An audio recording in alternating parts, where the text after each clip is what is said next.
Thank you very much for your attendance. Welcome. My name is David Wagner. I'm President of the Victorian Chapter of the Institute of Architects. I would like to welcome tonight our Victorian Minister of Planning, Sonia Kilkenny, our Victorian Government Architect.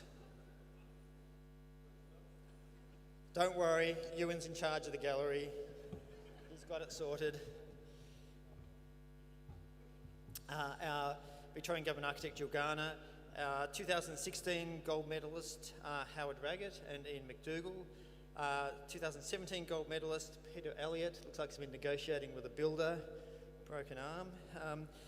Our former Institute National Presidents, Claire Cousins, Shelley Penn, John Clements, former Institute Victorian Chapter President Amy Muir, as well as all attendees to what is a very special occasion. We're absolutely thrilled to be in the National Gallery of Victoria tonight for the 2023 AS Hook Address as a culmination of this year's Australian Institute of Architects Gold Medal Tour.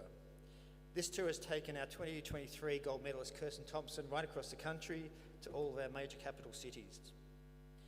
Now to begin, I would like to acknowledge the Wurundjeri people of the Kulin Nation as the traditional owners of the land on which the NGV is built, where we meet today.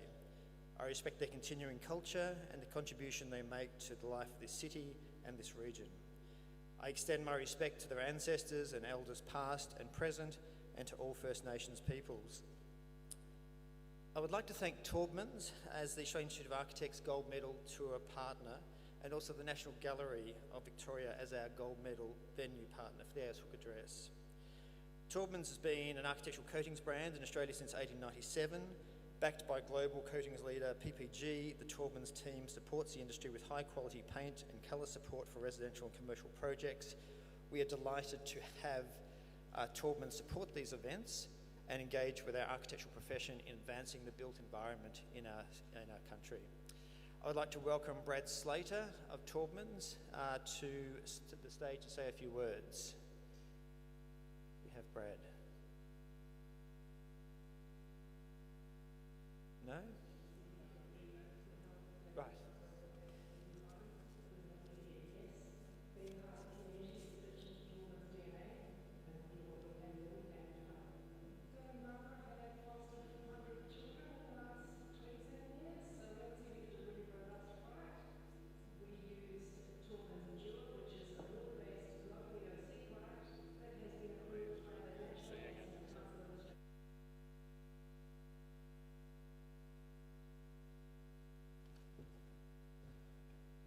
Thank you, David. Good evening, everyone. It's wonderful to be here with you tonight for what is to be a very exciting evening to celebrate Kerstin Thompson as the 2023 Gold Medalist. It's a great honour for Taubmans to be sponsoring the Gold Medal Tour events across the country. For those of you who may not be familiar with us, at Taubmans we supply architectural paints and colours to the spaces we live, work and enjoy. Taubmans is backed by parent company PPG. PPG has 40,000 employees worldwide and operates in more than 70 countries. At PPG, we work every day to deliver the paints, coatings and materials that our customers have trusted for more than 135 years. We service customers in construction, consumer products, industrial and transportation markets. Taubmans has been a much-loved paint brand in Australia for just over 125 years. We are passionate about engaging more with the architectural profession on their projects and designs, so supporting you to bring your design vision to life using our locally made paint and expansive range of colours. Our collaborative partnership with you all at the AIA is important to us, and it's exciting to support these events and engage the architectural profession who are doing so much to advance the built environment in this country. Thank you for this opportunity, and I wish you all a wonderful evening.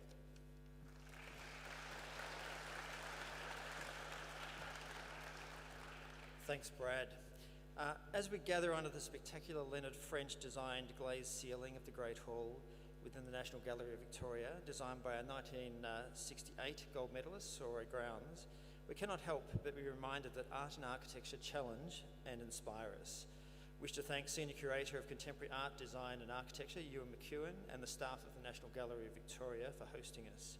I would like to welcome Ewan to the stage to say a few words.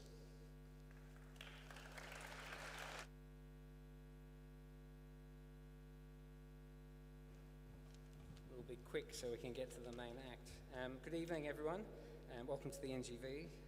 I'd like to also begin by acknowledging the Wurundjeri Woiwurrung people of the Eastern Kulin Nation and pay my respects to their elders past and present. I'd also like to acknowledge elders of other communities who are with us tonight.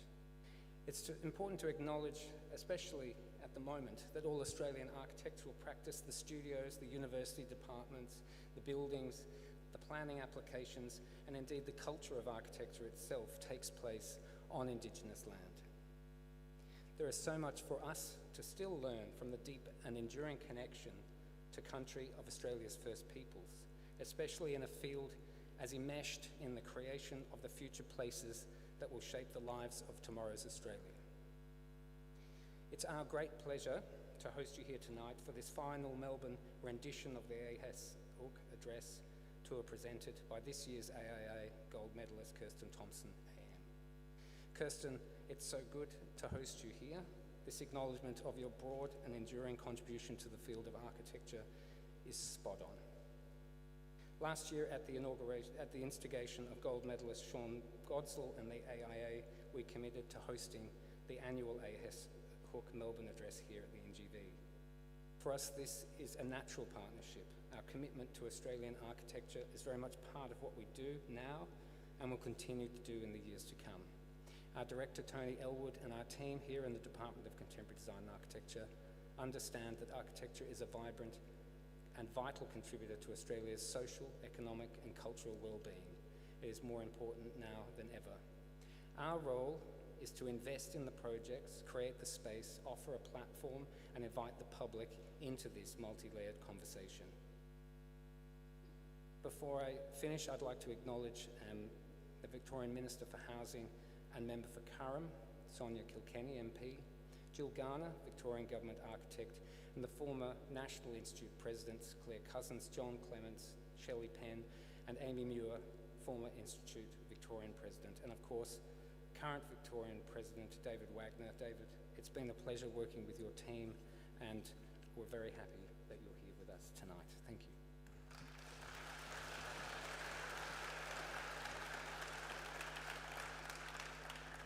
Thanks, Ewan. We're delighted to be here. Now, a moment of housekeeping. I would like to remind everyone in attendance today of our collective responsibility to create safe spaces, both within our workplaces that we inhabit and also events where we celebrate our industry. There'll be an opportunity for questions at the conclusion of the address. Instead of handing around a microphone, we're using the Slido Q&A system, and the item of scan will be up on the screen for you to enter your questions. We'd appreciate if all mobiles could be switched to silent mode for the presentation. So the Gold Medal is the Australian Institute of Architects' highest honour and has been awarded since 1960. It recognises distinguished service by architects who have designed or executed buildings of high merit, produced works of great distinction resulting in the advancement of architecture, or endowed the profession of architecture in a distinguished manner. Since 1970, the Gold Medalist has delivered the AS Hook Address in their home state as the culmination of the national tour. The address is named in memory of architect and educationalist Alfred Samuel Hook, who was instrumental in forming the Royal Australian Institute of Architects and was indeed the first national president.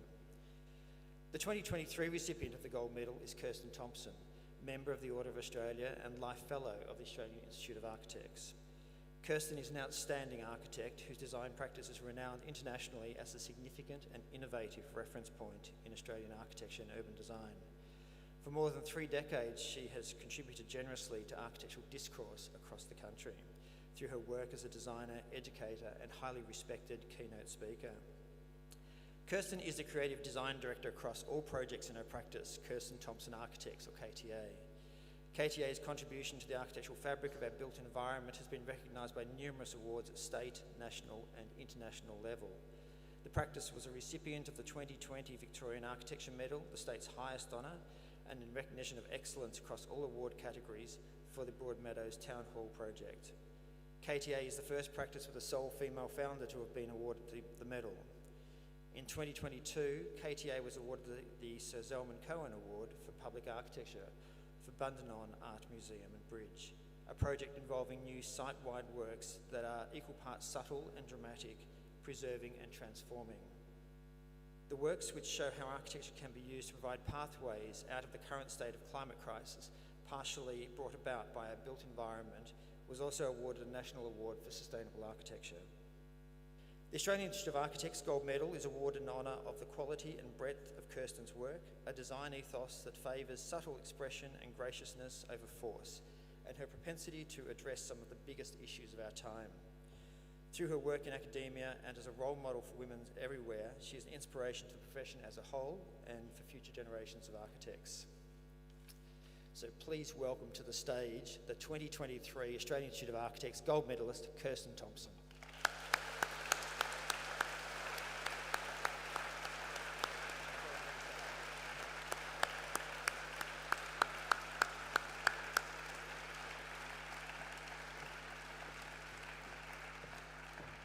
Now, it is my honour to present this gleaming medal.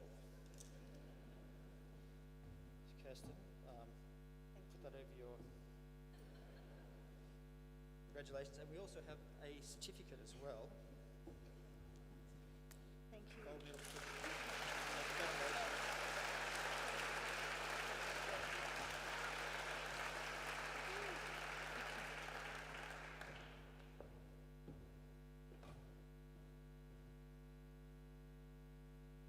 Thank you. It's a new tradition to walk around the stage before you get onto it. Okay. Let's get sorted.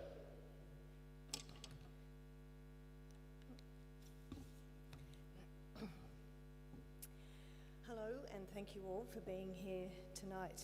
On behalf of KTA, I'd like to also acknowledge the Wurundjeri Wurrung of the East Kulin Nation as traditional custodians of the land where our studio is located and the land on which the NGV is built. And given the vast nature of what I'm here to reflect upon, acknowledge also the many custodians of the lands on which we have practiced and continue to practice. The Dharawal people of the Shoalhaven River, the Gujamara of the Eastern Maar, the Warawararung, the Dja-Dja-Warung, the Boonwurrung and the Wajiri peoples. I extend my respect to First Nations people who are here today and to elders past, present and emerging of these lands and waters, and acknowledge their sovereignty has never been ceded. We recognise the ongoing connection, knowledges and rights of First Nations people and hold the responsibility to advocate for justice, equity and healing at our core, and I will be voting yes. Thank you, Ewan, David and Taubmans, Brad. We've become friends over the last, the Whirlwind Tour. Nikki too, actually, from the Institute. Here we are, final address after 7 around the country. I confess some hometown trepidation, relief pending, a true privilege, this opportunity to speak with more colleagues. So it's with profound appreciation that I acknowledge the AIA, my peers and the jury for this recognition, the gold medal, and inclusion on this illustrious list. With a qualification, I think of this as an acknowledgement of past achievements, but also a future challenge to continue the purpose of the practice I founded, Kerstin Thompson Architects. And it would be a mistake to consider this a point of completion. Rather, the gold medal is encouragement to keep going, find ways to meet key challenges I see for the practice and the profession that I'll touch on tonight. When David Chipperfield was awarded the Pritzker earlier this year, Katie Wagner of McMansion Hell fame, one of my favourite critics, asked what his win was emblematic of. She observed that significant awards have the potential to change architectural discourse. How or did his win affect change? I thought to tackle tonight's address through this framing, which I confess feels a bit like writing my own obituary, to reflect on how my practice may have impacted on Australian architecture as a built legacy and as a way of practicing. To change the discourse is a high bar to set. Incremental shifts, consolidation, contribution perhaps suffice. So here goes. I'm going to take just under an hour for those who like to plan time, and I'm going to do so in 5 chapters, not necessarily chronological. What home, what here, what history, what landscape, and what architect, with reference to key projects that demonstrate the contribution and begin to account for this trajectory. But first, some firsts and attributions key to me standing here today. People who entrusted me and my team early without the degree of evidence often demanded for selection. Projects and opportunities that represented a significant turning point in the formation of KTA, that expanded the scope of the practice or led to critical next steps that account for selection of some projects tonight. Because honestly, without the firsts, there will be no practices.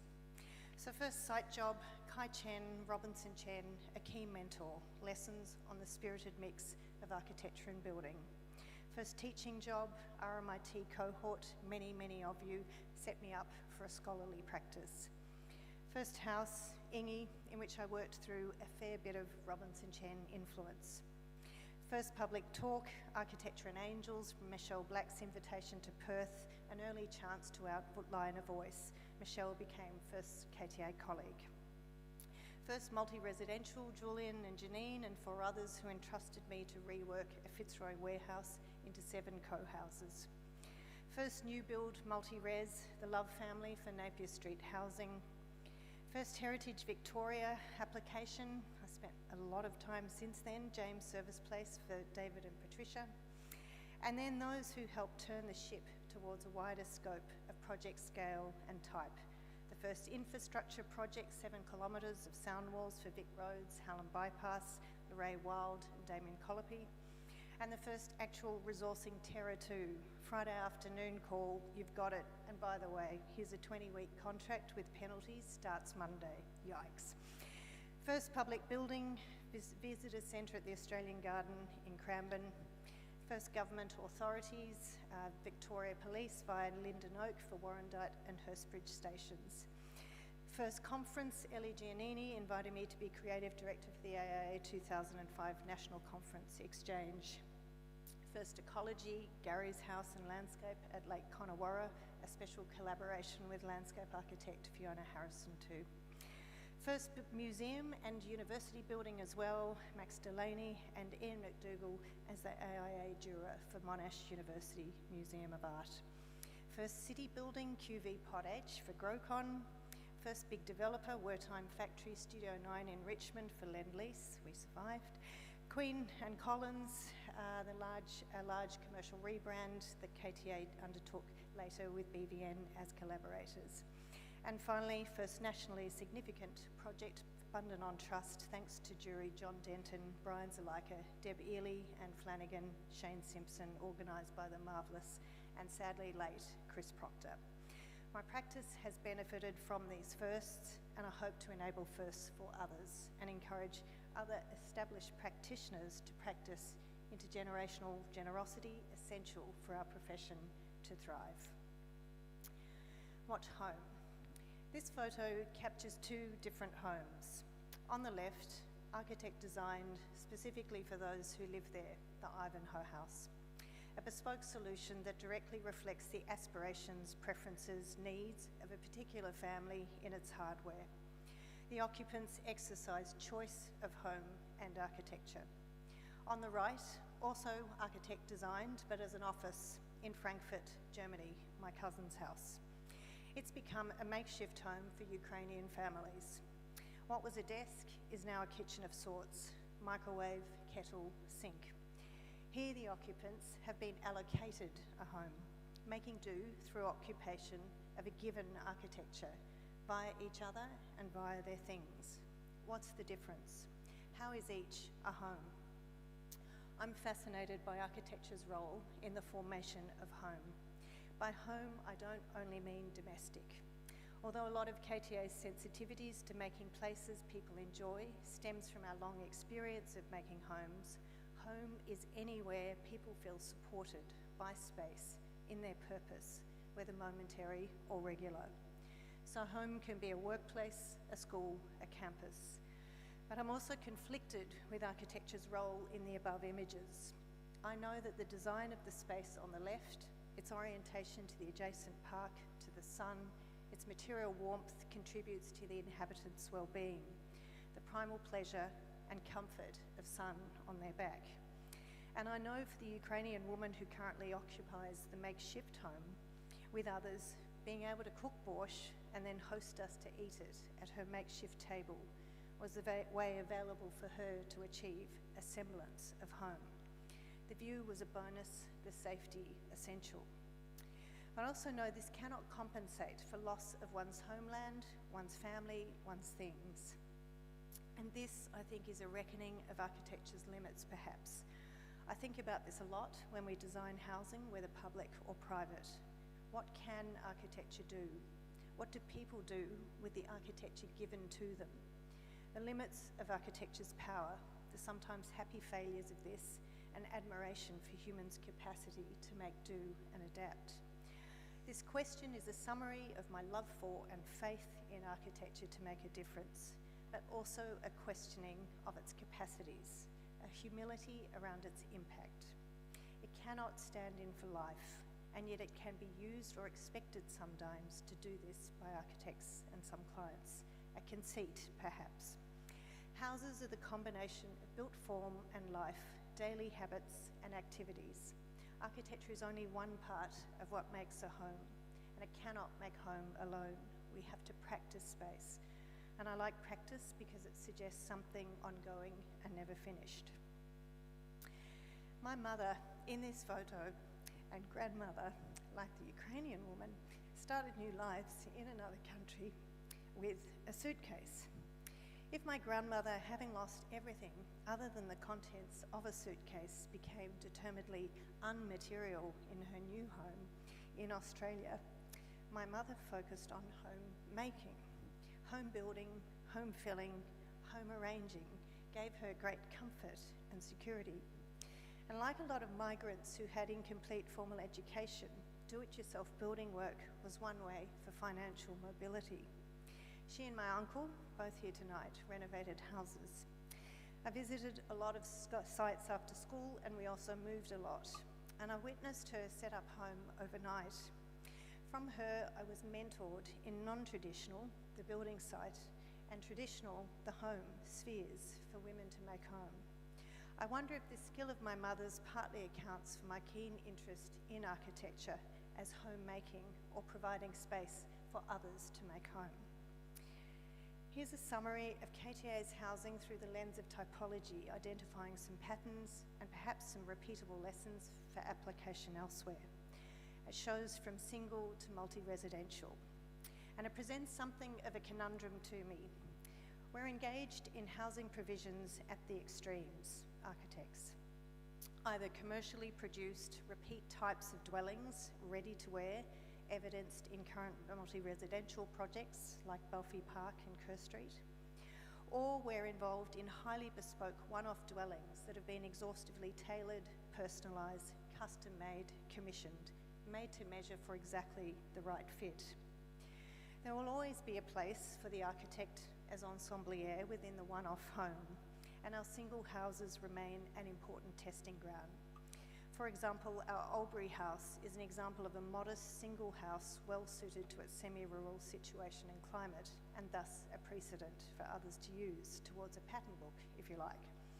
But in light of Australia's housing crisis, I feel compelled now to focus our distinctly architectural design intelligence towards the generic home of multi-residential. Housing has considerable urban, suburban, and ecological consequences for the way we shape our communities. In volume alone, it forms the majority of current construction activity.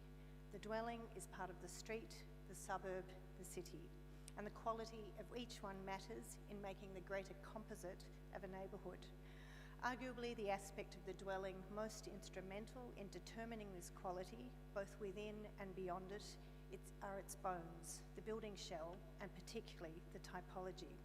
And they become the critical site for the intervention and contribution of the architect right now, developing or selecting a typology of dwelling types, establishing a pattern for subdivision, interfacing with street and neighbours, relating public, private, and common space, one household with the next. And it's this kind of strategic input that can significantly influence the quality of our cities and achieve mutual benefit between occupants and city, future and past residents, especially as we densify.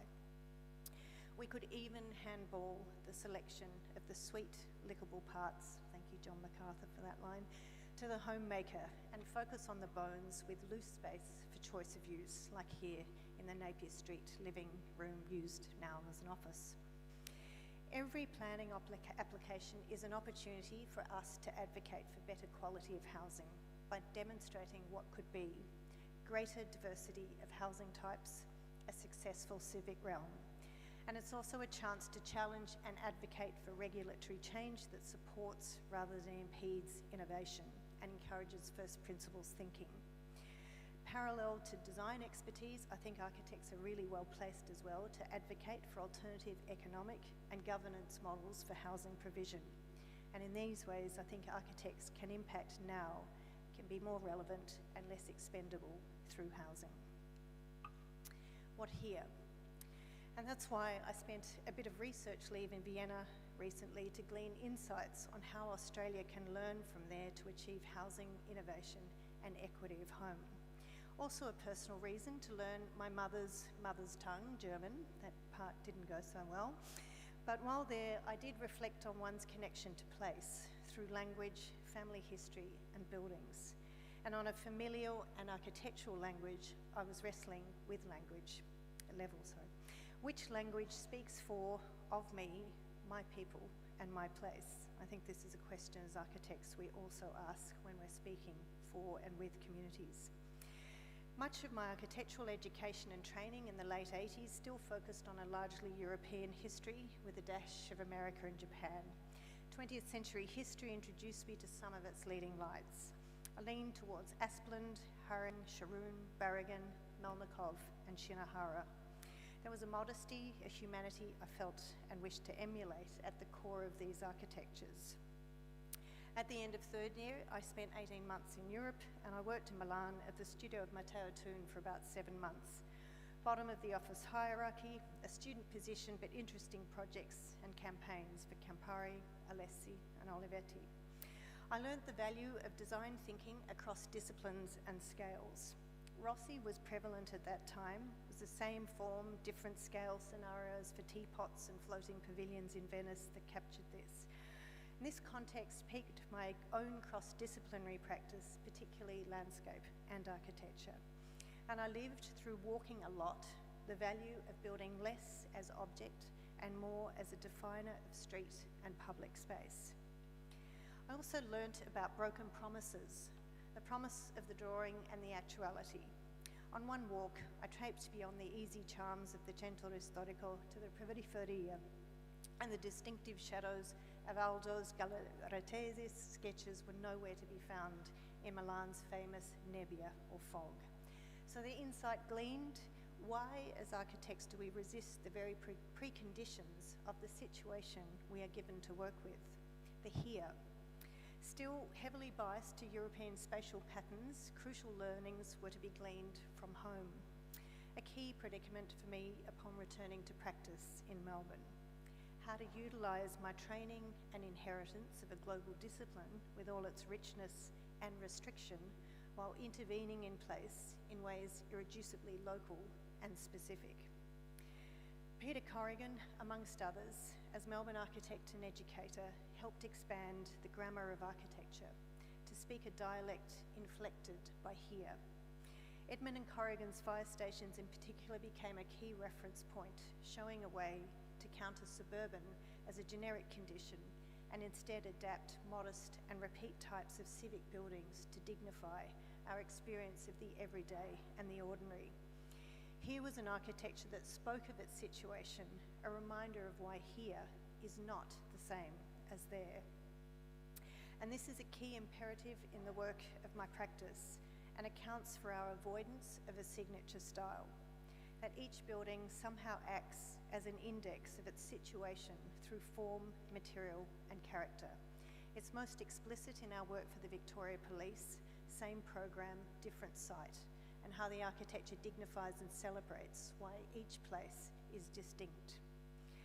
At Warrandyte, for instance, one luxurious facade of green glazed bricks reflects the environmentalism of the local community in this proudly greenbelt suburb of Melbourne. Napier Street was an early effort at exploiting 1990s planners' speak of neighbourhood character to yield a hybrid of cottages and warehouses endemic to Fitzroy's typologies and materiality. Apartment House registers the particular suburban modernist villa sensibility of Kooyong in Melbourne's eastern suburbs, while Big Hill's triangular geometry converses with the Victorian moderns and applies some spatial and material quality of Boyd's and Grounds within a bushfire context. Even our 13 ESOP stores, despite being repeats, use their materials and character to reflect their situation.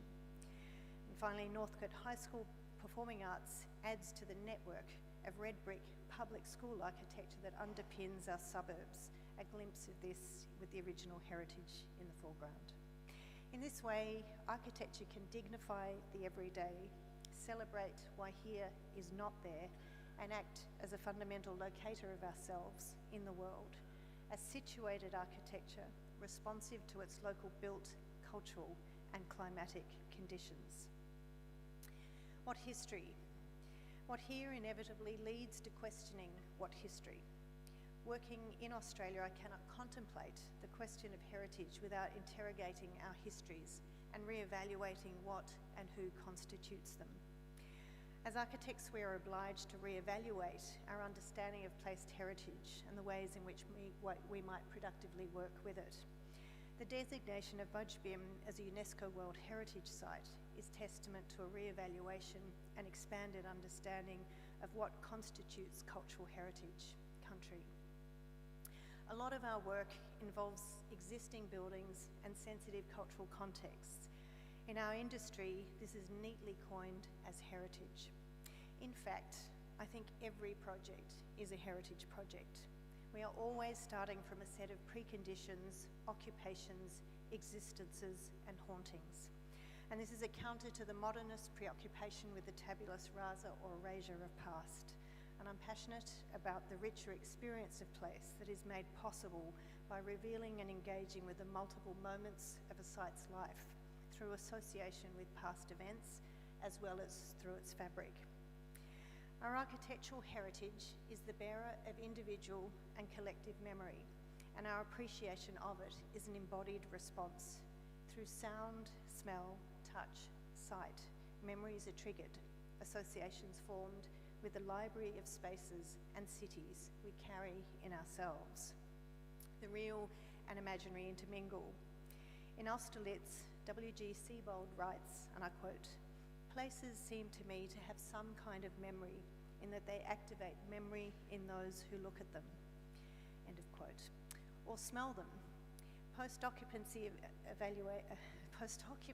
anecdotes of BCA's stables included a student complaint that she could smell the horse piss. How lucky, I said. Certainly during an early site visit to the riding school part, I was struck by the distinctive smell, coupled with the softness of sound that was that place, with its ground of sawdust, sand, paper, gently holding the footfall of practicing horses. Of course, it's not only the revered of our buildings that bear memory. A heritage overlay or pleasing historic style has no greater capacity to hold memory than the impure, tinkered with, and adapted forms of, say, an initially Victorian, now post-war European migrant special. Webb Street House was an earliest exploration of registering, valuing these migrant architectures of Melbourne's inner city. Edwardian fretwork was replaced with decorative ironwork, a concrete terrace above 3 garages bunged on the back, replete with olive trees for a sense of the Greece the previous family had come from. It was actually better living for our climate. Heritage within the informality of the everyday, rather than the formal reverence of monument, as backdrop to the ordinariness of daily life and activities lived through many times. How do we approach the need for change? What to retain? What to transform? And whose change or moment is most valuable? And how many moments can coexist? Change is typically necessitated by obsolescence, a redundancy triggered by the end of a prior use. So change is required to accommodate a new one, or for regulatory and building performance upgrades, or to enable new relations with the surrounds. Our first question is always, can we reuse what already exists rather than rebuild, with the aim to minimise the extent of physical change and resources required to unlock a site's potential, enable new uses and life. Here, the stable's cellular stalls were an easy fit of 2-for-1 art student to horse. A combination of minor edits, additions, and conservation of old forms to hold new uses. And then we asked what, if any, degree of change to the fabric of building is optimal. We think through a spectrum of change. A spectrum seems more capable of engaging meaningfully with the complexity of layers and coexistences of many times. A dashboard that calibrates change of use relative to change of fabric. An alternative to binary thinking that keeps new and old only as contrasting opposites. There may be a change of use, but minimal physical change, like at the Sacred Heart Abbotsford Convent, a bare minimum for compliance and delight, indexing the past with palimpsests and resisting the urge to unify. The biggest impact in the change of use of the quadrangle, from a space of confinement, enforced exercise and detention as a Magdalena asylum, to one of openness, events, entertainment and connection. Or there may be considerable physical change, but continuity of use, like with the Broadmeadows Town Hall. Transformative cuts opened a previously closed north facade to the surrounding precinct. And then the retention of key interior details, material palettes, were memory holders. This is buildings and interiors as a repository of community memories, memory triggers. The background to significant life events on the day and in the photos that record it, debutante balls, immunisation days, citizenship ceremonies, concerts, and so on. So in relation to substantive new works with heritage, we like to ask what is the desired nature of the relationship between the new and the existing? A light touch or heavy hand? Is it like to unlike, deference or peer-to-peer rather than patronage, for example? QV Pod H was conceived as an interval building in relation and in conversation with the remnant of the Women's Hospital, appropriately its blood and bandages style echoed by the large bricks of red brick panels on the new one.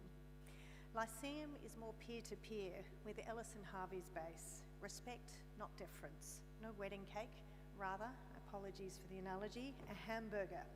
Layer upon layer that interweaves and overlaps these two distinct moments, both drawn from a modernist repertoire for alternate atmospheres and laneway presence. In the Melbourne Holocaust Museum, it's a remainder of the heritage building, which is treated as a museum artefact, embedded within the brick as cornerstone to the future. Fully integrated rather than separated via a setback from the original corner turret is extended by glass bricks and forms the memorial space of light below. Inside and out, the museum holds opposites, light and dark, delicacy and strength, beauty and trauma. In the architecture of the city, Rossi invokes permanence with regards to the historic artefact as, I quote, a past we're still experiencing. Permanences, he says, present two aspects. They can be considered as propelling elements or as pathological ones. Artefacts that enable us to understand the city in its totality, or artefacts that appear as a series of isolated elements that we can link only tenuously to an urban system, end of quote. Our challenge, I think, is to find a balance between reverence for an exemplar and change to it in order for a vital, lived future within a broader urban system. Queen and Columns is a project that exemplifies this approach, urban vitality over death, as well as the power of the strategic edit, doorways, to unlock the site, integrate it with the flows and networks of the city. I hope these other examples add to ways we can relate heritage with change and as precedents to help challenge some of the more questionable planning and heritage defaults. Why, for instance, new architecture must defer to heritage, which I think betrays a supreme lack of faith in our current architectural capacities. Could go on about that. That's for another talk. So we must first ask ourselves, can we reuse what already exists rather than rebuild? And will a new building really be better than what exists? Can it match its quality, life expectancy, material longevity? Not to mention that small issue of cultural memory too. Future legacy should be a central asset of the initial design. Leave good bones, adaptable ones, because uses may change, but resilient built form can serve new purposes and hold new lives. The Wertheim factory was converted to housing after previous life as a piano factory, Heinz factory, and GTV9 studio. And I challenge the appallingly low expectations we have for buildings to endure. As Andrew Nemo said in relation to the Sydney Stadium debacle a couple of years ago, when our major public buildings don't last 30 years, we have a real problem. What landscape? In 1993, I walked the Lurajari Trail, an 80-kilometre route along the coast of northwest Australia, the country of Paddy Rowe and his ancestors, the Gularabaloo community. It was formative. I learned two major lessons. First, about what constitutes architecture. Our various camps offered me the chance to observe how we form place, an architecture of thoughts, through our practices and activities, not through building. For example, in this sketch, one camp for a few days was alongside a smattering of paper barks and a dry riverbed. The women prepared tucker amongst a cluster of eskies, fold-up tables, and a fire pit formed within a sandy hollow. When kids came running too close to food prep, the women yelled, "Get out of the kitchen." Of course, this makeshift arrangement was a kitchen, architecture without walls. It was a fine counter to my architectural training, its insistence on physical structure as required evidence of occupation, a sentiment sadly still reflected in our heritage industry's reverence for colonial history. Our attachment to place is formed in so many ways, and architecture is but a strand of this attachment rather than the main event. A landscape we as architects might describe as empty is in fact full of meaning, of stories, and it's only our cultural illiteracy that stops us from reading it.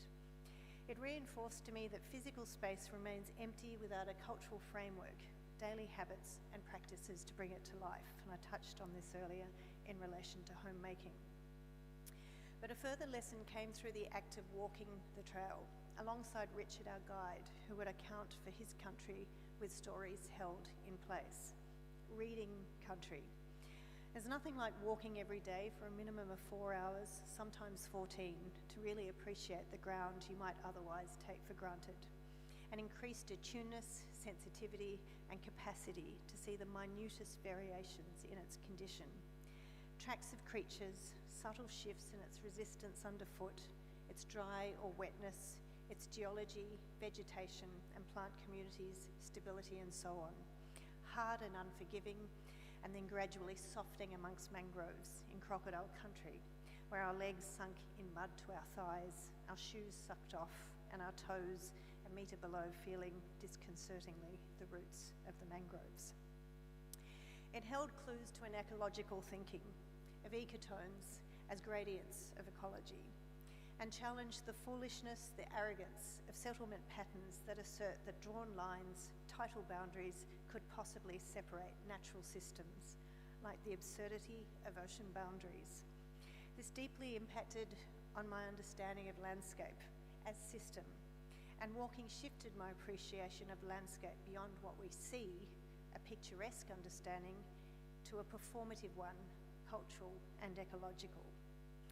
Lake Connewarra House and Landscape was the first project in which this thinking manifest, directing the arrangement of plantings and built form within an ecological banding from hinterland to lake's edge, with architecture as a consequence of an overall site organisation led by ecology, and importantly, one that accounted for its impact beyond the boundaries as a piece of the lake's ecological puzzle.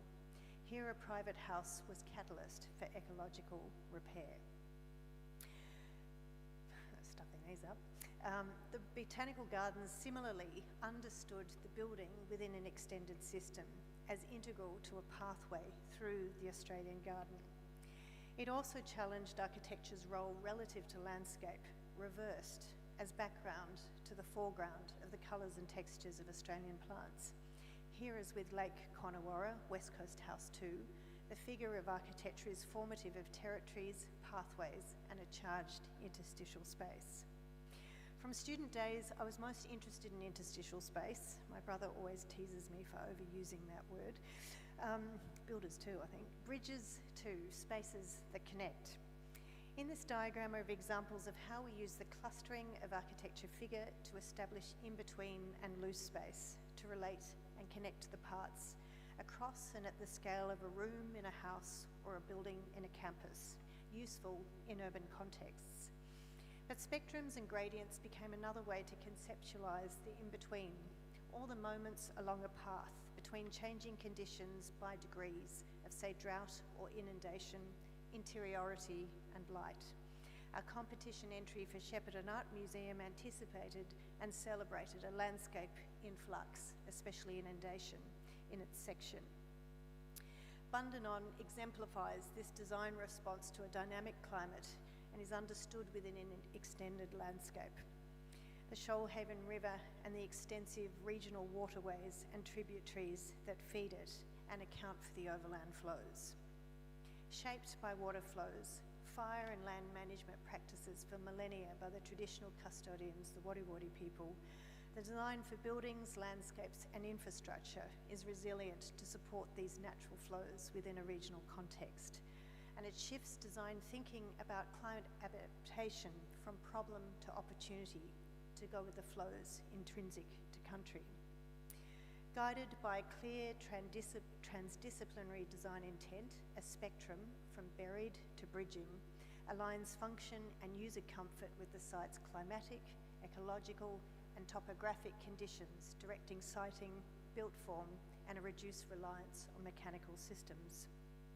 For a thermally stable, fire-resistant subterranean art museum within the reinstated hill, and an open-air, flood-resilient bridge for creative learning, which allows the overland flow of the wet gully below it to flow unimpeded.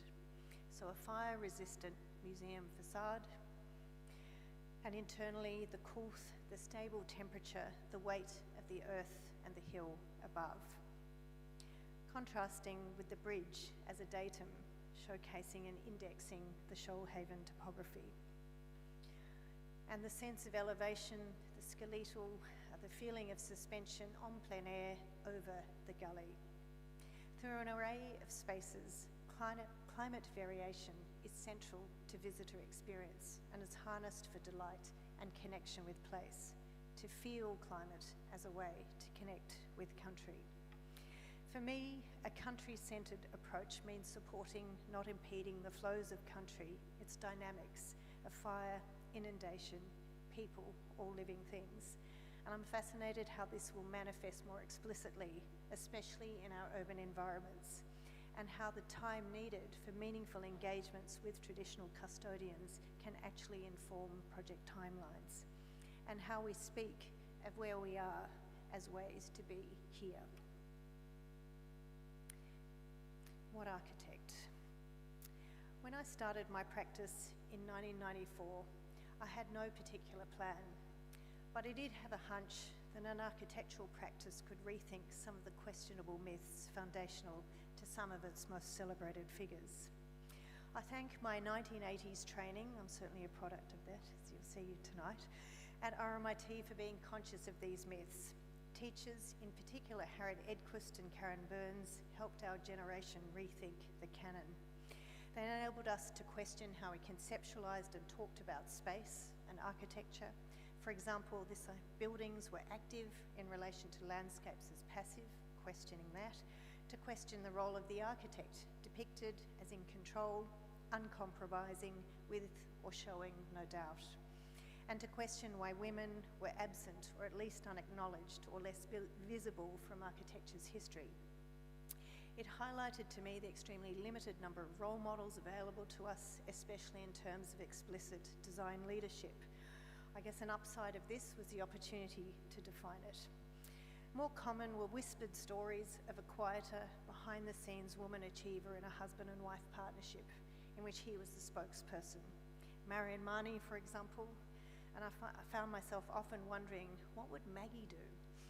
There was a lingering assumption that women architects squeezed their practice in between their children's lives, which they would be largely responsible for the day-to-day care of, that the husband's professional commitments would be prioritised and uninterrupted. This concerned me, and it was not for me. I wondered how to be heard explicitly as a voice to be reckoned with, how to combine practice leadership and family. It had a price. Being present in the industry meant being less present at home. No, you can't have it all. There were some formative moments, and I received ample advice and questions around expectations of an architect, often well-meaning but with massive blind spots. Most recently at Architects Not Architecture Talk in Copenhagen, 2 out of 3 of us were women, and we were asked how we juggled practice and children, to which I suggested the moderator asks the same question a fellow speaker, Jan Geld, and who, to his credit, graciously, frankly conceded his wife did. Male colleagues asking why I stopped at 1 child, being awkwardly silenced when I asked them in return how often they'd dropped off, picked up, worked from home, worked part-time, cooked dinner, etc. I note that my partner well and truly shared parenting and home running. Being introduced to university for a talk about KTA's practice as a good architect and a good mother. How did they know? The perceptions, a respective woman colleague exclaiming, "But Kerstin, you're too little to work on site," or early days of KTA when there were only 2 of us, Michelle and I, pregnant at the same time. My anxiety at an imagined lament about women architects, their fertility and its impact on the delivery of projects. Breastfeeding my 3-week-old in the profoundly insalubrious institutional glow of a VCAT hearing room because I didn't want to let down our only client.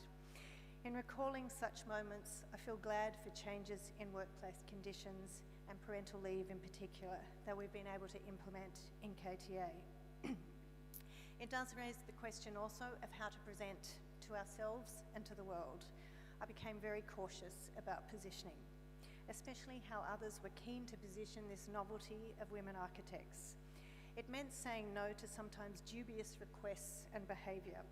The photographer sent out in the field building site to capture this rare phenomena of women architects, asking us to adopt a wacky pose, mine falling downstairs. I declined, remained standing on 2 booted feet, and asked myself, would Nonda do that? Present as unstable. This also involved not putting up with shit from bad behaving clients or consultants. A fancy planning QC telling me to prostitute yourself, Kerstin, in suggesting I change the profile of a roof to get a permit. Needless to say, we got it without following his instruction. The bully lawyer, partner in a major law firm, and apologies to the lawyers in the audience, refusing to pay us for work done. Despite physical and verbal intimidation, threatening calls after hours, I pursued our fees through the cost-effective option of VCAT, and we won. It was an early lesson in standing up for what we do and its value. If I gave away design, what next? That's all I felt we had.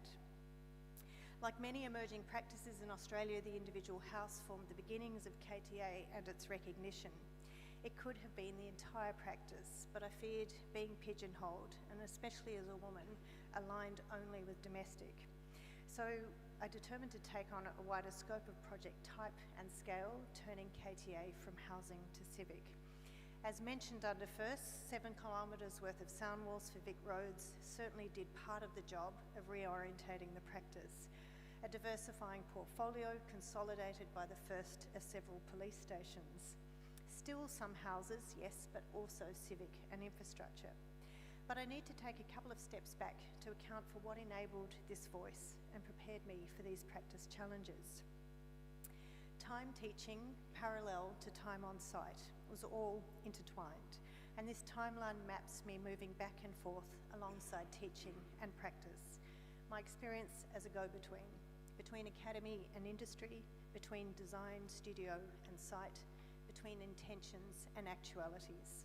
I began teaching in 1990 at RMIT immediately after finishing my undergrad and beginning my master's by design. Untested, I was given the chance to independently develop a studio program and teach it.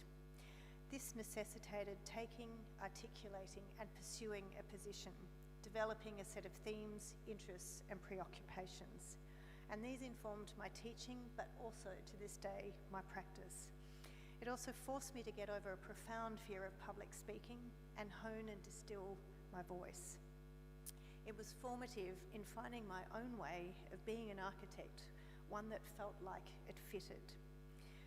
This time also reinforced the valuable entwinement of industry with school, practice with speculation, as mutually supportive endeavours. Each enables the other to be better. It's a significant influence on Melbourne's architectural culture.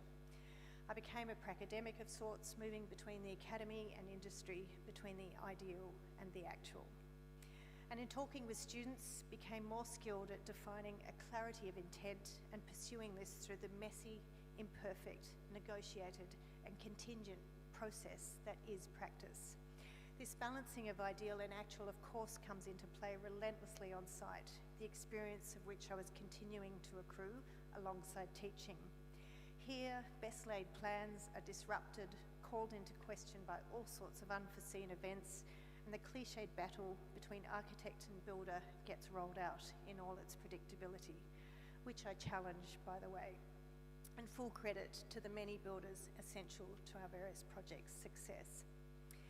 I started work at Robinson Chen, a very fine practice with a parallel building company, where I also met much valued colleagues, James Legg, I think I saw you in the audience, and Shelley Penn too. In the office, I was pretty useless, CAD skills non-existent, but I'd done a lot of hospitality work and I could organise stuff and people. After doing so for the end of year Christmas site party, Chen asked what I might be better suited to in the practice. Site work, I said. So a new role as go-between, back and forth from building site to architect's office. I loved it. Early morning site time figuring out, measuring up stuff with Robbie Sands, the foreman, meeting with subcontractors, and then afternoons back in the office, sketching hand-drawn axonometrics of rain heads and gutter details, faxing them through to the contractor for quotes. Here I learned how to be the kind of architect who acknowledges and is aware of the logistics of building, constraints, systems, materials, labour, a renderer's body, as it turned out, the misfit between a very skinny, tall skylight and his girth, 400 mil. So I learnt about buildability, and parallel to that, I learnt about drawing, how architecture, the lines we define it by, can direct, frustrate, or align with the process of construction, and how to work productively with these, not see construction and design as counter to each other, be poetic and practical. I've now been in practice since 1994. And if these professional experiences influence my approach, what personal ones? First, some positioning. Born Melbourne, Australia, mid-60s. Like 50% of Australians, I have a parent that was born overseas. My mother, displaced Sudet German via Hamburg, Sweden and the UK, came to Australia by boat in 1958 with her family. My father, fifth generation Australian-born, small country town childhood.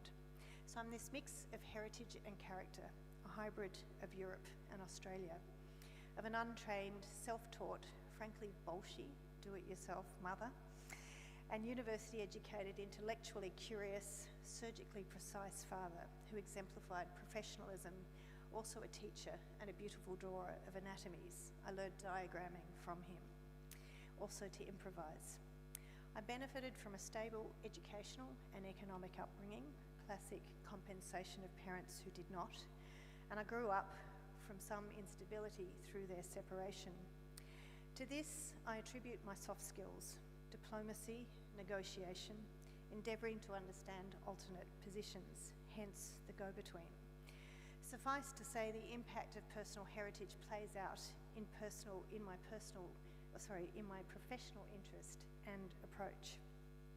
Whether my propensity to use bricks might be accounted for by mum's family's brick-making history, or how places experienced as a child might have influenced my work.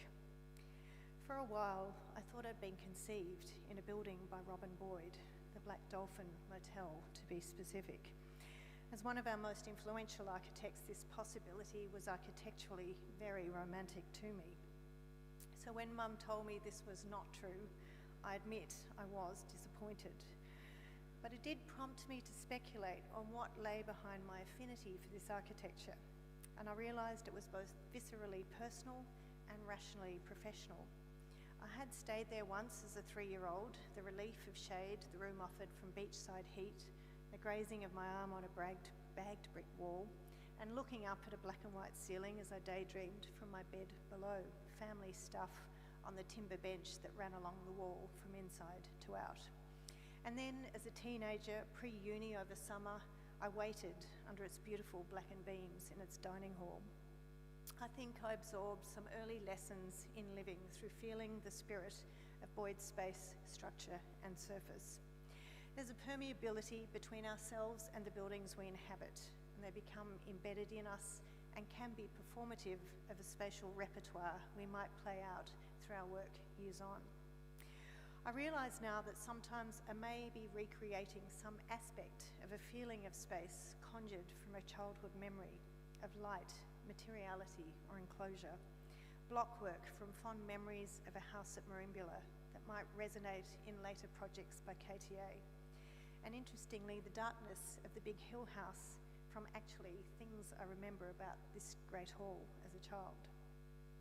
Architecture is a culmination of this overlap of childhood spatial experience and the formal education of an architect. But negative spatial memories have also informed my practice. My experience of public spaces that have felt distinctly unsafe, a visit to a public toilet, blind corners and all. What woman hasn't kicked the door of a toilet to check it's all clear? It's a standard precaution, sadly.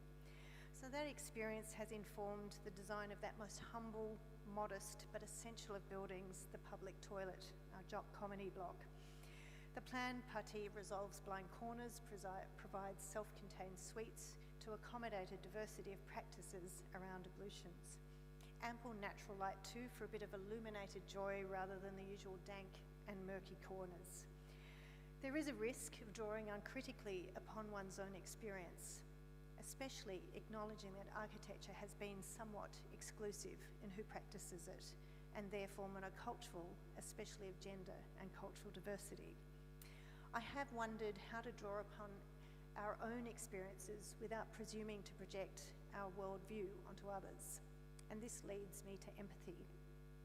A way into this conundrum, the ability to understand and share or anticipate the feelings of another.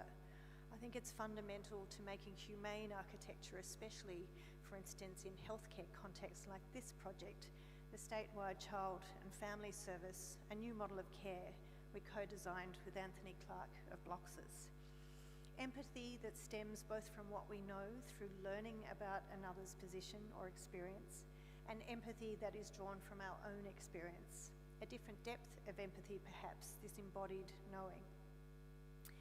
The need also for the kinesthetic empathy of a sensitive architect, an ability to put oneself in a future space in all its qualities, as well as in the shoes of another.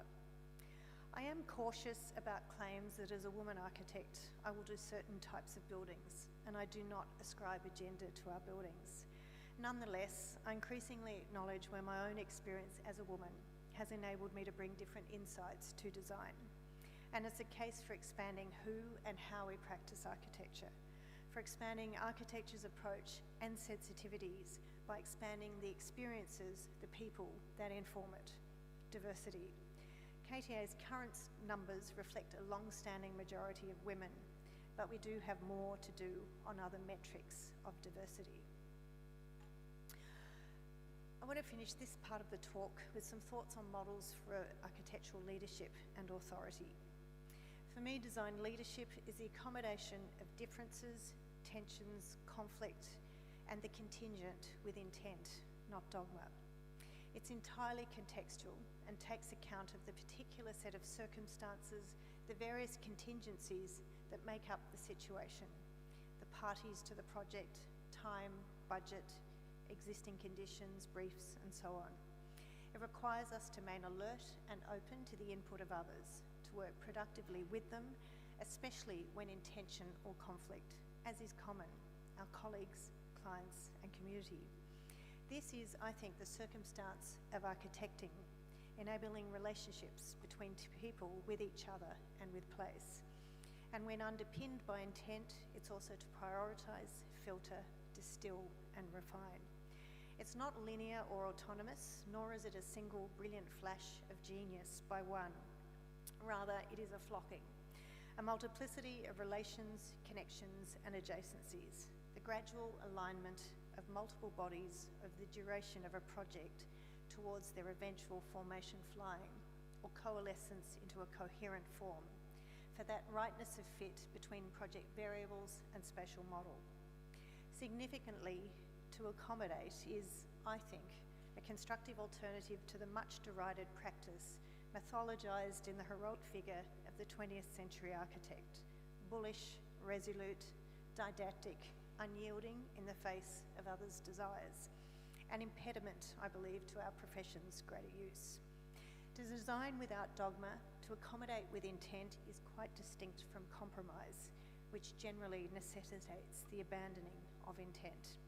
And I think this is an especially useful orientation to the messy, negotiated process that is architecting, especially in the public sector. Healthcare, public education projects on limited budgets within the constraints of templates, maintenance schedules and standards. Ditto for that matter with housing, especially around compliance with the various regulations and standards that can be prescriptive in terms of outcomes. It's the challenge of innovating despite these that I think are the real hallmarks of serious architecting, where a small innovation may be the better measure of a contribution that is iterative, incremental and modest. So while the one-off house or cultural project bespoke and answerable really to the particular clients may yield a purity of form or compelling expression, I'm hesitant for this to be our sole benchmark of excellence or disciplinary contribution. And I want to acknowledge those architects that alongside the more bespoke also tackle the less ideal, more constrained challenge of the everyday, ordinary, B-grade building type. My challenge is that more of us get our hands dirty and operate without full control over outcome and subsequent narrative. And I'd like to see more of our finest, most revered architects tackle these kinds of ordinary briefs, such as social housing, as a foundation for a more equitable society and for the placemaking opportunities that housing presents as backbone to our cities, the generosity of the private to the public realm and mutual benefit. I feel strongly that this is a professional duty and ethic of practice, like the cab rank rule for lawyers, an obligation to defend the next in line, to utilise our extraordinary capacities to integrate complex conditions into rewarding environments and to make the ordinary brief an opportunity for excellence that dignifies the experience of the everyday for everyone. I've sought to affirm an approach to architecture that combines practice with education, advocacy and research. And a final quest of this has been to foster a stimulating and supportive workplace culture, to link design and business as mutually supportive endeavours, to try to put the right conditions in place, especially the right level of fees required for proper resourcing, because thriving people and thriving practice should be better buildings. It is ironic that in designing comfort for our clients, we have as an industry become habituated to expect personal discomfort to deliver this. And this stems, I think, from the myth of architects as artists remunerated by intellectual rather than financial reward to just justify poor conditions and low pay. It makes us ripe for exploitation by disingenuous clients. Artists, of course, should reject this too. As professionals with a duty of care to so many, whether it's clients, community and colleagues, this no longer stands. And our next generation of practitioners quite rightfully have the expectation and increasingly workplace terms to redefine the nature of relationship to and with work. How we do business, how we treat our colleagues needs to match the quality of our much applauded work. And while we don't always achieve this balance at KTA, the following have become core tenets of our approach to confound some tired opposites. First of all, that design quality and business acumen are not mutually exclusive. Second, that a rigorous design culture can also be a supportive workplace one. Third, that an architect can show strength and sensitivity, clarity of leadership and keen listening. And fourth, that in this way, buildings and landscapes can be integrous, of conceptual clarity, be both gentle and strong, subtle and transformative. I have a postscript. Over the last 6 weeks, I've been afforded a fascinating snapshot of 8 capital cities, our industry's place within them. And I've been overwhelmed at the connection felt with colleagues who practice in such diverse places from my own. I've also been reminded of architects' enduring orientation to the world as curious, open, interested and generous. Bitterness, thankfully, has taken a back seat at the pre and post events. And this has reinforced why I feel gratitude for choosing this profession as my own. Despite these differences of place, and I confess I walked each city, there is a lot of agreement on what undermines the resilience of our profession. There's no real surprises here: procurement and fees and workplace conditions.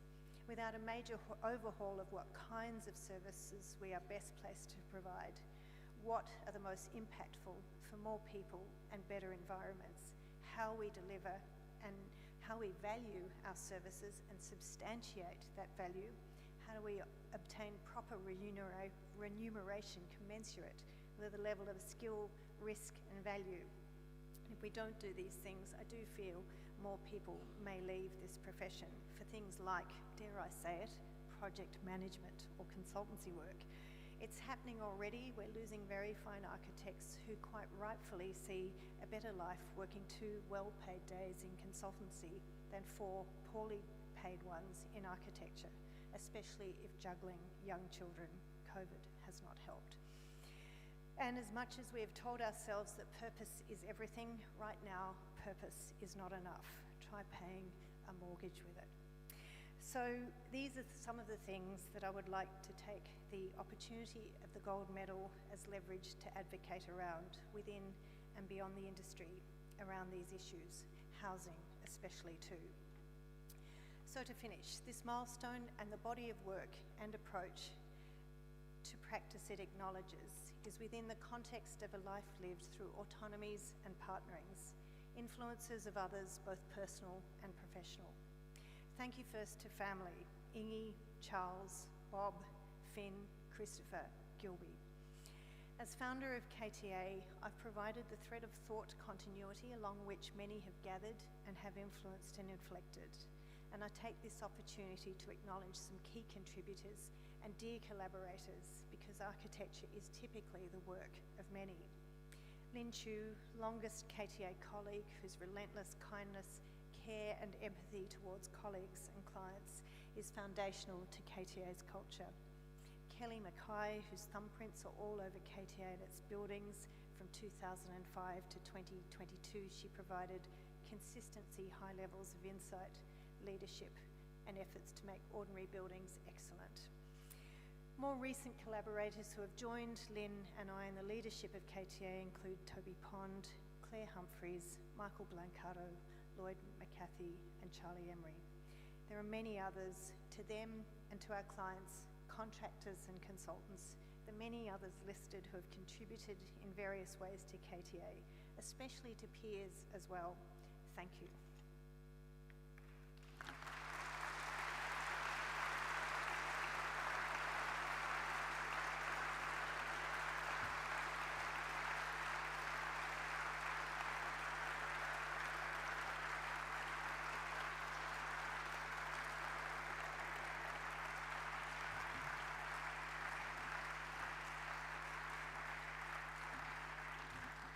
Well, thank you, Kerstin, for your insightful dissertation on architecture, work, life, and just about everything as far as I could see.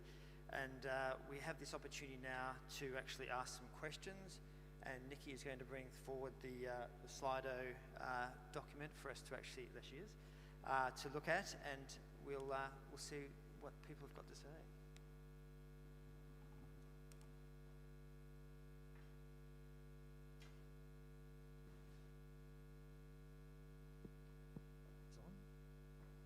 Is that on? Hello? Yes, great. Okay, well, look, while you're assembling the questions, if I might just start, being in this seat gives me a great opportunity. You covered a whole series of really fundamentally important topics in this discussion, in this presentation, and one that I thought is really appropriate to talk a bit further about is housing. You mentioned you'd recently spent a month in Vienna, a city which has the most amazing built fabric. I've got Baroque, Central European Baroque, Secessionist, contemporary periods. Vienna's morphology is just totally populated with a housing that is really interesting that we can learn a lot from.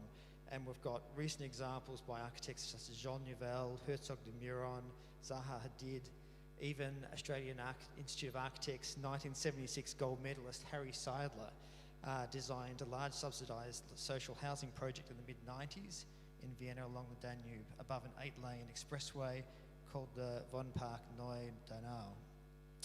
Your practice has undertaken some significant multiple residential projects in Melbourne, and we saw some of them tonight with Belf Park, which I had the pleasure of visiting recently and really enjoyed. Wertham factory conversion, Napier Street housing, Kerr Street. You're very well versed in this sort of housing. So Australia currently has a housing crisis, as I'm sure you've all heard in the media and you're very aware of. How do we best deliver large numbers of houses, large numbers of homes of high quality without destroying all that is good about our towns, suburbs and cities? Or in other words, how do we rival Vienna for housing? Well, that's an easy one, isn't it? If I can solve that logistical problem, which I know various governments are setting for themselves at the moment, and quite rightfully, I might say. And it's interesting when you mentioned Vienna, in relation to housing, I confess there were a lot of those architects you listed whose work I did not see, but the thing that struck me most of all, and this is, I think, an important lesson for our state and federal governments, is the amount of city-built housing that is in many ways quite an ordinary part of the streetscape, integrates very well, shows a century of efforts of community housing being built by the city. And what is most striking is that they always feature in red letters the name of the housing and the sort of stamping, if you like, of it as community housing. So the city is standing by its contribution to housing, and that was something that really struck me as significant. I think for us to be closer to that, never mind that we are not Vienna, and I'm not for 1 minute saying we should make Melbourne like Vienna. We have a very different pattern of development, but nevertheless, the way in which everybody has a right to a decent home, and that can often be rental, so long-term rentals, the governance around this stuff, it's not just a design problem, is what really became apparent. The way in which housing projects are less ghettoed, if you like, there's not the separation between social groups. Things like that makes a big difference, and so there's a consistent quality that everybody enjoys. So I think there's lots of lessons. I think, yes, it's a design issue. The design part is precinct and quality formation of dwellings, but I do think we really have to tackle what tax issues, finance systems, and so on are the context for better design to also take place. Yeah, there's no doubt that diversity of use, diversity of peoples, the connectivity, how we actually inhabit the spaces, how we inhabit the streets is a really large factor in the livability. Yeah. And it's not simply a matter of actually, in my view, of actually saying we need to get the housing in the good suburbs. We need to actually be placemaking. And this is what many of the people in this room can do, and yourself obviously can do with that. So I think and you've shown in my experience at Belf Park how successful it is adjacent to a park, and the beautiful spaces that can be created there. perhaps I might just ask another one here. Now, adaptive reuse, you did talk about it, but I think it is such an important topic for all of us here today. In the context we find ourselves in 2023, the world is a very different place to 50 years ago. Adaptive reuse, for those who aren't architects in the room, is a term used to describe the transformation of existing buildings for the purpose of new uses. Modifying existing built fabric has occurred over centuries, but across the 20th century, there was this predilection for demolition and replacement with new buildings on the basis that new is better. And through the process, much of our city's evolved character has been damaged and in places destroyed, while embodied carbon, materials and energy have been discarded with little appreciation for the consequences. We're now facing a battle for survival to restrain the surge of global temperatures, rising sea levels, unstable weather patterns, armed with only an intent to reduce our carbon expenditure. Your practice has a long history in actually respecting and transforming existing buildings, and I can think of Broadmeadows Town Hall we saw tonight, the Sacred Heart building at Abbotsford we saw tonight, and also the stables of ECA's School of Art, South Bank campus. Do you need to convince your clients? Are they coming with you with the right sort of logic and saying we want to reuse the existing, we know it's important? Are you convincing them? How do we actually progress this discussion so that institutions are aware that the buildings we have are valuable and need to be actually respected and transformed for today's sustainability issues, our energy efficiency, our expectations, our servicing, our electrification of buildings? So how do you go about that? Well, I think we showed some examples of that, but sometimes I think what seems to be happening right now, I see a tension between an increased interest in adaptive reuse from a carbon budget point of view, and then the tension too with the sort of changes we might make to existing structures, especially when they are deemed as somehow of heritage value. The tension with balancing that and the adaptation that might be necessary to bring buildings up to perform now as we would expect them to. So that's one part of it, and I think for all of the discussions around heritage and even tonight talking through some of the ways you can relate new and old, I do think we have to expand our thinking around that. And I have just lost my train of thought. It's gone. After the last hour and a bit, it has gone. You've probably covered it. Yeah. No, but that's right. I was going to say, recently I've seen movements for moratoriums on new buildings. There are some parts of the world where they're starting to say, okay, that's it. You've got your buildings. Make better use of what you've got already. No more new buildings. Interesting thought. But I do think sometimes in this discussion around heritage, if we just took the style question out of the discussion and just went for carbon and resource use, that could be an interesting way to contemplate what we do with what we already have. One of the questions we have here is a little bit like that. How can we encourage a shift in the construction industry towards prioritising building longevity and quality over cost-saving value engineering? I think that's from Brad. I think that's that follows along that same sort of line. That is something that we do need to encourage. Yeah, I think it's it's very easy to say this, and I know architects find themselves saying this a lot, is a longer term horizon for evaluating the design decisions we make now. And I think one of the things with increased performance standards is that it should make us have a much longer horizon. And interestingly, even with the social housing project we've been working on in Richmond, it's interesting to see that low operating costs are a really important part of the equity of housing to keep people's bills down. And so that's definitely having a knock-on effect for a better quality of building envelope that will be more enduring, more long-lasting, and in that sense, a better legacy of built form for our cities that we can then in turn become attached to, and it becomes formative to how we think of our place or our neighbourhood. And this is definitely a very important conversation that we need to really ramp up in many quarters. Now, to completely change pace, I've had one question here. can you give suggestions for architectural practices or the industry as to what changes can be made for appropriate remuneration in our industry? You talked about remuneration and appropriate remuneration. How would that? What sort of infrastructure do you see? How do we mentally tackle that one? I think a few things on that. One is, I think we do need to find ways to more clearly explain the value of what good architecture or good design offers to everybody on a day-to-day experience of life, actually.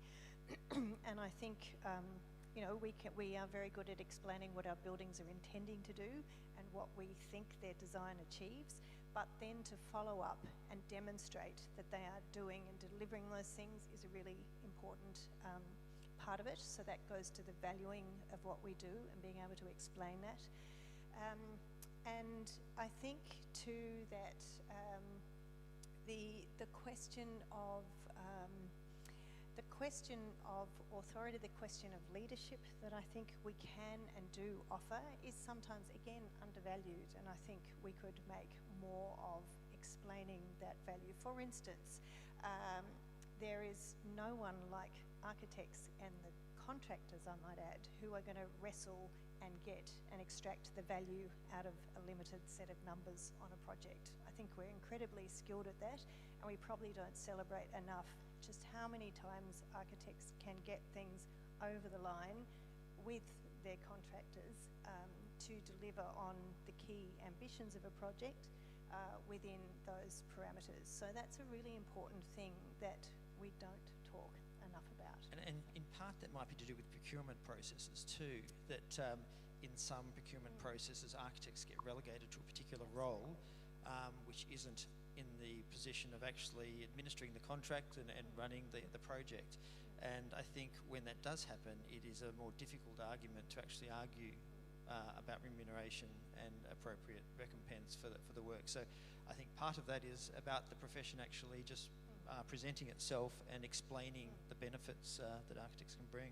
Yeah. Another complete change of pace was, let's see, given your vast experience and your involvement in university learning, what is the most valuable advice you would give students about to enter the industry?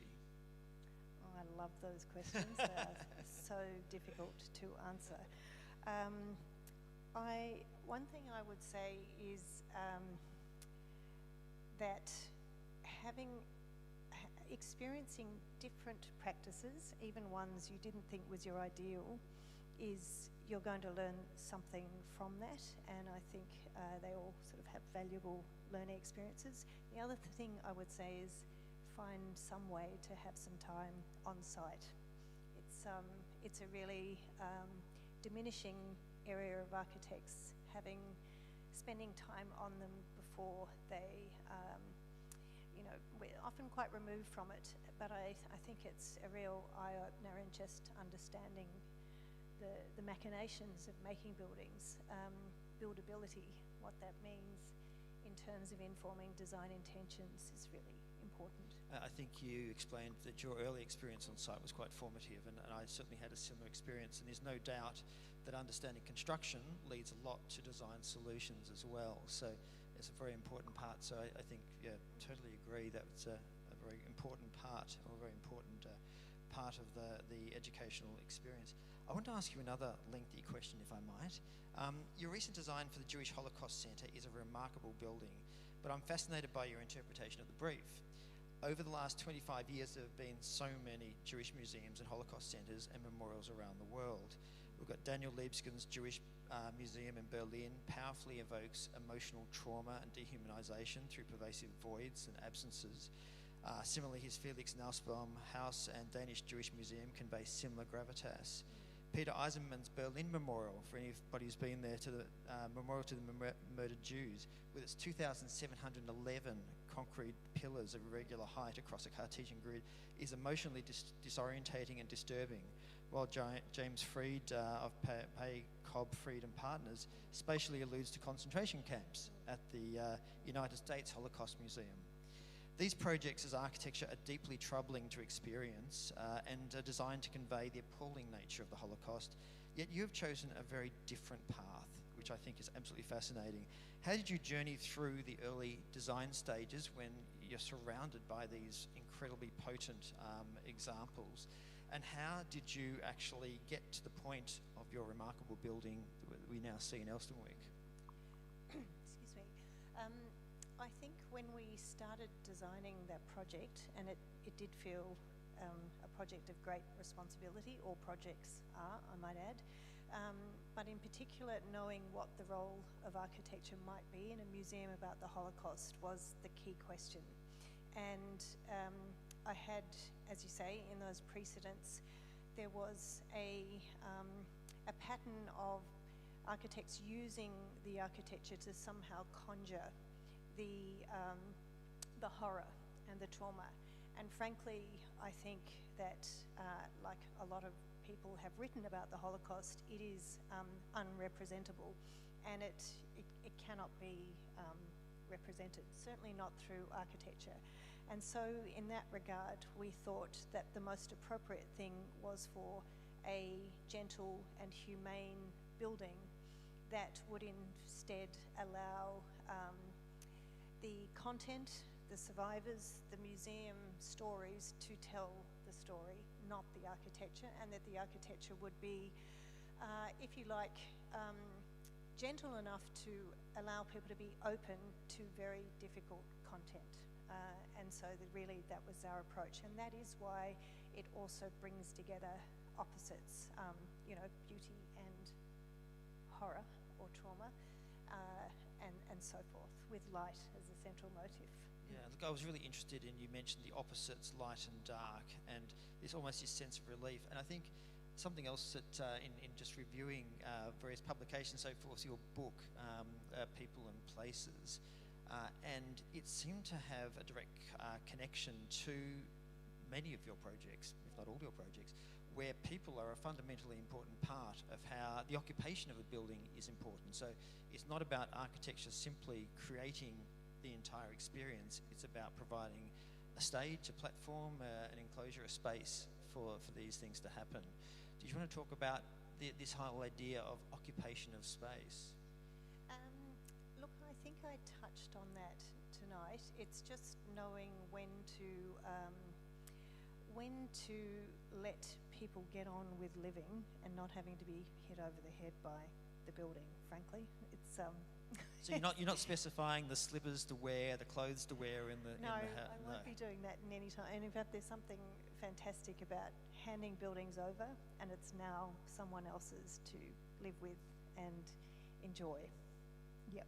Okay, that's great. Let the baby go. Okay. Yep. Another question we have here. The longest design project is that of practice itself. Could you share how you've navigated each incremental shift and chapter? What has been your compass? I think in many ways, and certainly as we've grown, this has become more of a pressing question. What is it that keeps a practice's sensibility, the thing that people, having been on, read submissions of other architects, been on juries myself, and what we write about our practices can sound terribly similar between one practice and the next. We're all unique and dynamic and so on. But it is interesting what it is that distinguishes one practice from another. I feel they do have thumbprints, and a question has been what sets that, especially as a practice grows, and how do you maintain some kind of continuity of thinking. And in that sense, I think it's an ethos which might have different languages or different ways of that manifesting, and I hope as we continue to develop and more people take leadership, that spirit or that ethos can be continued, but perhaps in different ways, in different authorships. Yeah. We have another question a little bit like that, in the sense, how do you maintain such clear vision in your work, hold the balance between idea and reality? The idea never seems to get lost in the translation to built form. So it is a bit of that compass type question. Is it sort of, meditation at lunchtime? How do you get to that point? Yeah.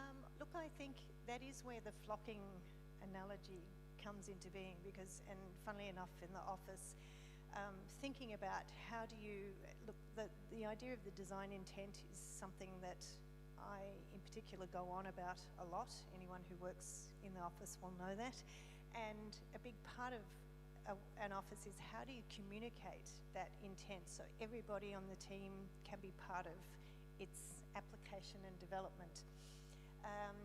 And so certainly more recently with Claire Humphreys, actually, I don't know if she's here tonight, but we have been working through trying to describe something about the design process in the office, the different ways it plays out to help everybody be able to be instrumental in what happens. And that is where flocking is the closest we've got to, in the sense that it's, you know, there's moments where it's utterly unwieldy and birds are flying all over the place and you're trying to hold them and coalesce them somehow. And I feel like you don't want to kill the birds, you're not getting rid of the birds, you're trying to hold all those tensions together, all those parties, all those neighbours, all those interested people. It's exhausting, but having a clear intention of where you're trying to get that to, that is, I think, the best way I've been able to find to explain something of what it is that architects do every day. And I will say, again, going to our value, when you think about the number of specialists we now have on a team, it is immense. You know, a few years, I remember starting in housing, was a building surveyor and, I don't know, a building surveyor, actually. That was about it, and an engineer. And now it is just so many specialists. Now, all the specialists know their specialisation. The architect has to know enough around every one of those specialist areas to interface it all and synthesise it all. They're the birds. And it is such a remarkable skill that we have. And again, I think we need to find ways to celebrate and communicate that more, because what the world needs right now is the synthesizers, the ones who can pull a lot of competing interests together. And I think we're incredibly well placed to do that. I think you've also shown as part of that dialogue that you've got the confidence and the patience to actually enable the solutions to come forward, because they don't just appear with the snap of the fingers. They actually do require a lot of thought, a lot of hard work, and you need to actually work through that. So I think that's fascinating.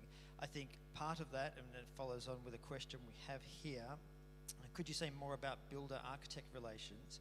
How can we get contractors to focus on quality of outcome rather than commerce?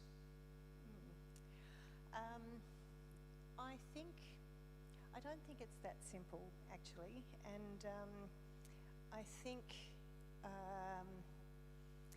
think, yeah, there's a lot of reasons as to what value gets attributed or set around a project and how we might achieve that. But I do think that when, for instance, on the Bundanon project, that was a very interesting one. It was under construction during COVID, and in fact, it was at the time when Victorians were locked out of New South Wales, and there was a point in time where it was becoming really important that KTA somehow got to site before we just lost the remaining opportunities to deal with lots of things that come up on site, and which ACONX will only get you so far. And there is something about that face-to-face, working through with subbies, with whoever is on site, certain issues. Anyway, it's a long way of saying that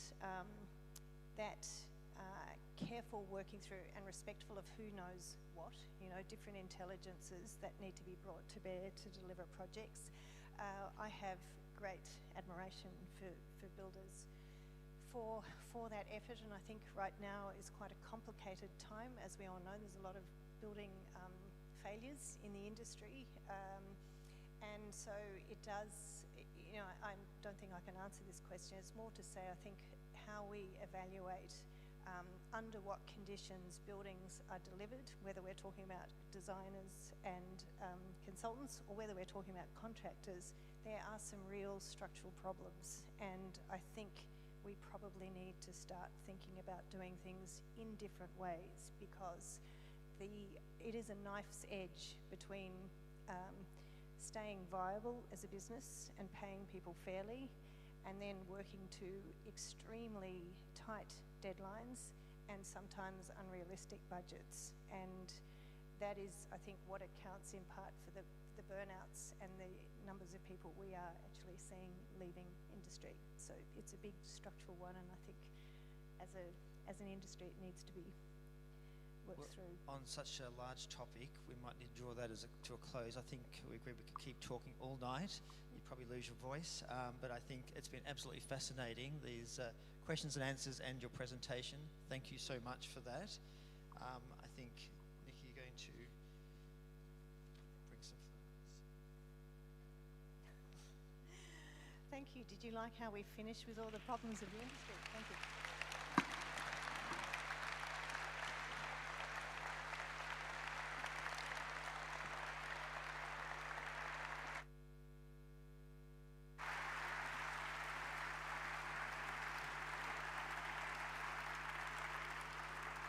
Now, I'd once again like to thank Taubens, our gold medal partner, tour partner, and National Gallery of Victoria as our gold medal venue partner. Australian Institute of Architects, the quiet staff in the background who have done so much to organise tonight. Thank you so much for that. And everybody for your attendance, whether physical or virtual, to enjoy the AS Hook address for 2023. Finally, can I invite you to put your hands together to congratulate the Australian Institute of Architects gold medalist for 2023, Kerstin Thompson, for her address and for her outstanding contribution to architecture. Congratulations, Kerstin.